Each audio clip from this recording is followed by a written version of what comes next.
بسم اللہ الرحمن الرحیم۔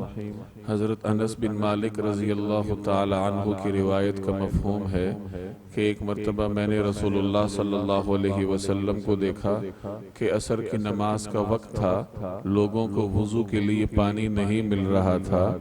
اتنے میں نبی کریم صلی اللہ علیہ وسلم کے پاس وضو کا پانی لایا گیا تو آپ نے اس پانی میں اپنا دست اقدس ڈالا اور لوگوں سے فرمایا کہ اس سے وضو کرو۔ انس بن مالک کہتے ہیں کہ میں نے دیکھا کہ نبی کریم صلی اللہ علیہ وسلم کی مبارک انگلیوں سے پانی پھوٹ رہا تھا اور سب نے وضو کیا، یہاں تک کہ اس سفر میں آخری شخص نے بھی اسی پانی سے وضو کر لیا۔ یہ صحیح بخاری کی روایت ہے۔ نبی کریم صلی اللہ علیہ وسلم کو اللہ تبارک و تعالی نے مختلف قسم کے معجزات عطا فرمائے تھے۔ آج کی اس روایت میں رسول اللہ صلی اللہ علیہ وسلم کے ایک معجزے کا بیان ہے۔ حضرت انس بن مالک رضی اللہ تعالی عنہ کی روایت آپ کے سامنے عرض کی۔ صحابہ کرام ایک مرتبہ رسول اللہ صلی اللہ علیہ وسلم کے ساتھ کسی سفر میں تھے۔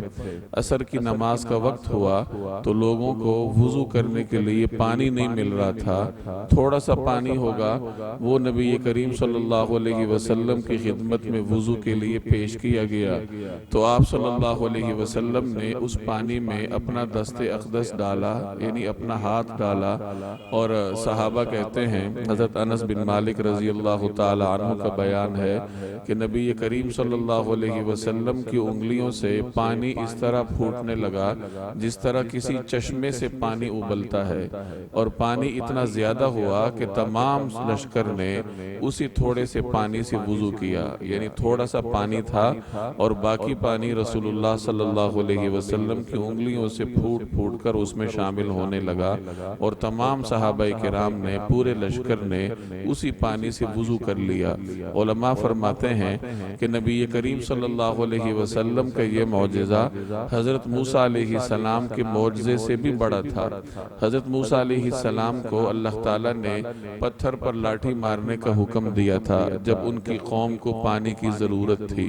جب پتھر پر لاٹھی حضرت موسیٰ علیہ السلام نے ماری تو اس کی برکت یہ ہوئی کہ اس پتھر سے پانی پھوٹ پڑا، 12 چشمے نکلے، جس سے حضرت موسیٰ علیہ السلام کی ساری قوم سیراب ہوئی، ان کی ضرورت پوری ہوئی۔ تو علماء فرماتے ہیں کہ وہاں بھی حضرت موسیٰ علیہ السلام کے لاٹھی مارنے سے پتھر سے پانی نکلا تھا، لیکن رسول اللہ صلی اللہ علیہ وسلم کا یہ معجزہ اس سے بڑا تھا، کیونکہ پتھر سے عام طور پر پانی نکل آیا کرتا ہے۔